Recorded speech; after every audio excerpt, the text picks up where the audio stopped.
Hola, mi nombre es Fabricio Mejía Madrid y esta es mi colaboración semanal para Sin embargo, que se llama Despolitización. Definiciones rápidas de despolitización. Confundir tu vida con el mundo.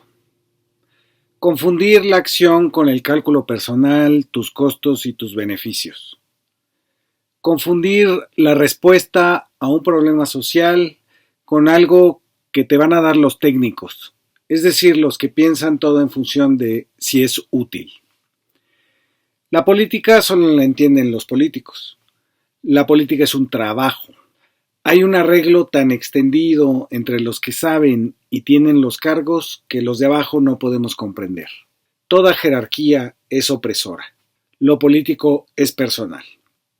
Todo esto es despolitización.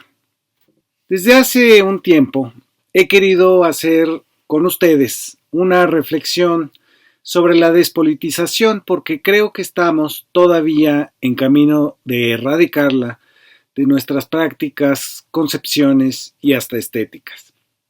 Solía decir Andrés Manuel que el mexicano era el pueblo más politizado del mundo. Y lo es, a juzgar por cómo la opinión pública se fugó de los medios de comunicación y sobre todo por los resultados electorales, no solo por la constitución de una mayoría, sino porque está en todas las entidades, clases sociales, géneros y grados académicos. Por eso es crucial hablar de lo despolitizante que viaja todavía de polizón en nuestro barco. Y hacerlo es tratar de imaginar una forma distinta de hacer política donde se recupere el sentido histórico del mundo, el horizonte colectivo y la imaginación. El sentido histórico es decir que nada de lo que sucede es natural o dado o inamovible.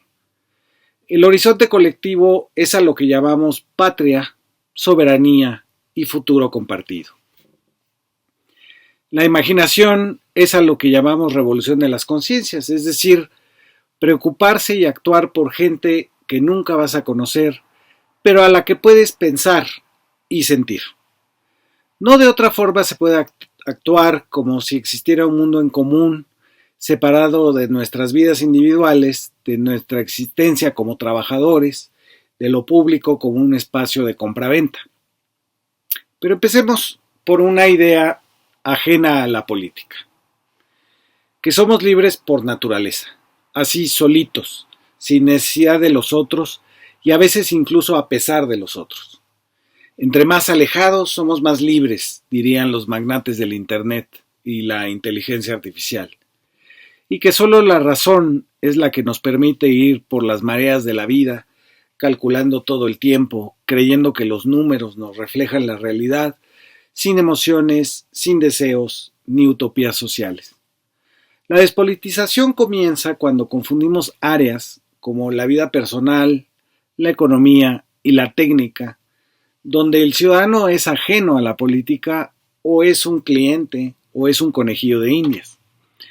Si algo fue el neoliberalismo como cultura, fue una mezcla entre espacios privados y públicos en torno a la compraventa, al consumo y a la idea de que todos somos como una empresa, hasta nuestro propio cuerpo, nuestra apariencia y hasta nuestras conversaciones privadas.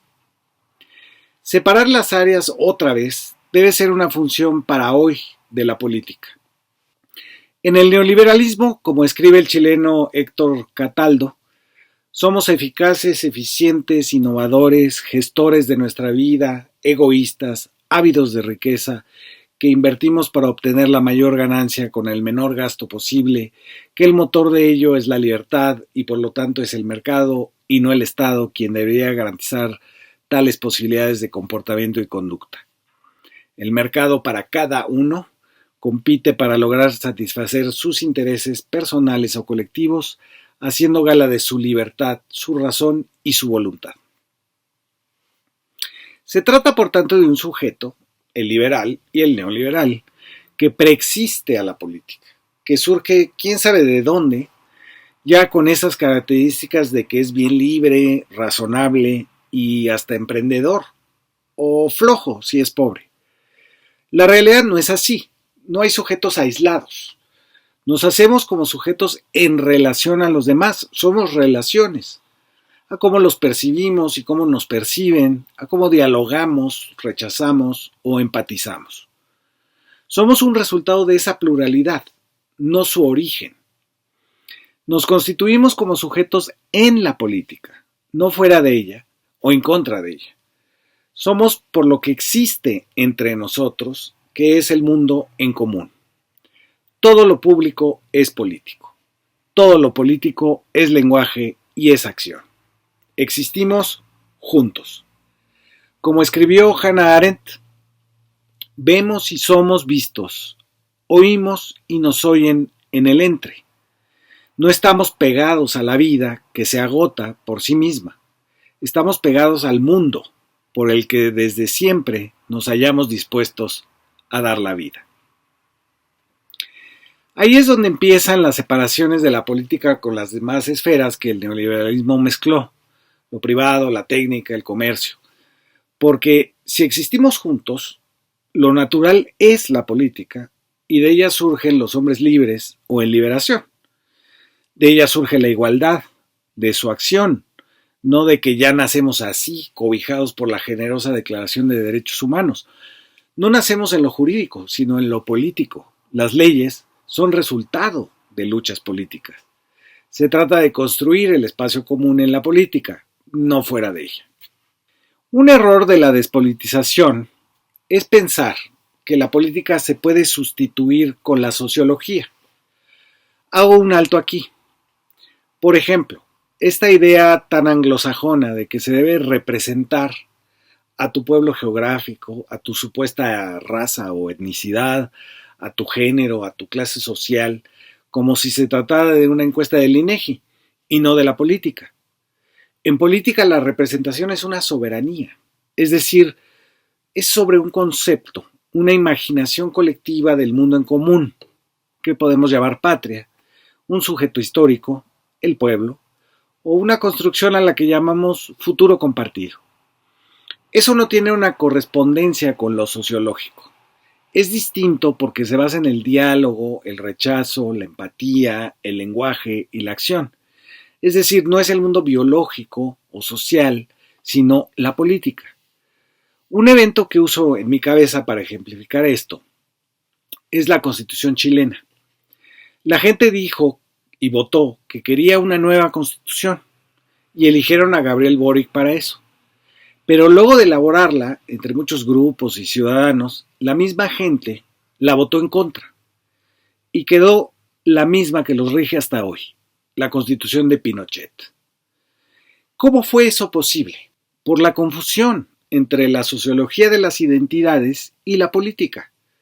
Todos querían un nuevo marco jurídico, pero a la hora de redactarlo, cada uno quería que protegiera su vida sociológica, su comunidad, vecindario, identidad étnica, académica, laboral y de género. La unidad que realice mi interés. Y si no, pues la votaban en contra. Y nadie ganó, salvo Pinochet, ya después de muerto. La política no es representar las diferencias que suponemos entre nosotros, sino plantear el conflicto y construir una mayoría a partir de él. Por eso no se trata, como nos dicen los liberales o los mercadólogos, que la libertad de cada uno es elegir. Pues no solo, es construir. Y para ello es necesario reconocer los conflictos y expresarlos públicamente. Si no hacemos política, nos quedamos como los chilenos de la Constitución fallida, cada quien donde se identifica, pero sin un terreno común y un horizonte de futuro compartido. Poder hablar, poder escuchar y ser escuchado son los pilares de la vida política. Lo es también la acción. Aquí hay una diferencia con nuestros chilenos del ejemplo. Hacer historia se trata de intervenir la pura supervivencia, más o menos agradable, con una gesta, un acontecimiento que cambie las cosas.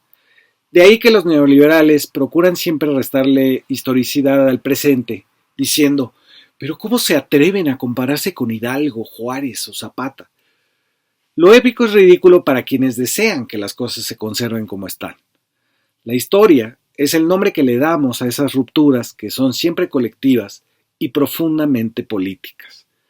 Por eso se habla de amaneceres, porque se trata de la libertad de comenzar. Los neoliberales dirán que la palabra amaneceres es en sí misma cursi. Lo épico les choca, porque ellos construyeron el desastre que tenemos hoy. Democracias apolíticas, donde la obediencia se hace por conformidad y no por consentimiento, que es la base de la legitimidad, y todos somos para ellos meros ejecutores de nuestra vida privada. Suponen, y como es claro, se equivocan.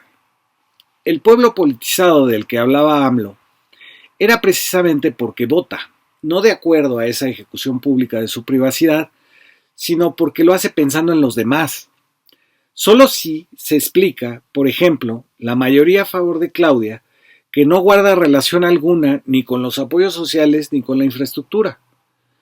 Guarda relación, eso sí, imaginaria, con una patria que necesita que los pobres sean atendidos primero y con obras donde se haga con eficacia y sobre todo sin corrupción y conflicto de interés algo que sirva a muchos. La política no es un trabajo para satisfacer necesidades personales, es una vocación para con los demás. Eso es politización. Obedecer sin consentimiento, es decir, en ausencia de legitimidad, fue lo que nos pasó durante la democracia apolítica de 1988 a 2018, lo que llaman la transición a la democracia. Los mexicanos se comportaban, eran conducidos a la entraña neoliberal sin poder actuar, sin ser escuchados o poder hablar. Nos llenamos de protestas y rechazos silenciados. Hoy obedecer con consentimiento implica apoyar tal o cual decisión y por consiguiente responder por los actos y las consecuencias de apoyarlo. Como pueblo de la 4T estamos obligados a justificar decisiones y acciones. Eso es politización. En la despolitización se puede recurrir a decir que no es tu asunto, que todos son iguales o que afortunadamente no te toca, no te implica. Obedece sin pensar. La banalidad del mal es tan leve y superficial que pasa a tu lado y ni la reconoces. Eso es posible porque carece de la dimensión imaginaria de lo colectivo. Pero una vez ya instalados en el horizonte histórico, en lo que llamamos la 4T, no hay responsabilidad que podamos evadir. Ese deber es parte del hacer historia, el deber de no ser indiferentes. Para terminar con este breve repaso a los rasgos más extendidos de la despolitización, me gustaría referirme a la idea de que, como reza el lema tan repetido, todo lo personal es político.